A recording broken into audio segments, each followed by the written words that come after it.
Պարոն Ղազարյան, սկզբի համար ասեմ, որ կառավարման ձիրք ունեցող մարդուն պետք չի, որ նա ունենա բարձրագույն կրթություն, որովհետև շատ բարձրագույն կրթություն ունեցող մարդիկ կառավարման ձիրք չունեն, օրենքներ կարդալը, օրենքներ մեկնաբանելը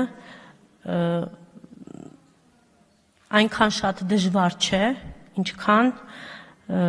աշխատել, մտածել նաև միաժամանակ հիվանդանոցային օղակում, կողմնորոշվելու տեսակետից։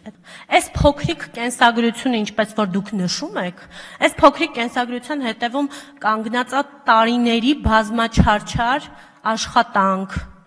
գիշեր և ցերեկ, տարիների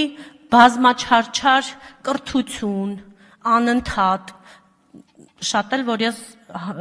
չեմ գնացել բարձրագույն կրթական հաստատությունում ստանալու, բայց ես անընդհատ սովորել եմ, անընդհատ։ Հոգատարություն է թաքնված այս փոքրիկ կենսագրության ետևում, սեր է թաքնված այս փոքրիկ կենսագրության ետևում, հարգանք է թաքնված, որը ասում եմ, ես երբեք չէի ուզի խախտել, որովհետև ես կարծում եմ, որ բժիշկ բուժքույր հասկացողությունը դա մի ընդհանուր համակարգ է, դա պետք է չբաժանել իրարից ոչ մի պարագայում։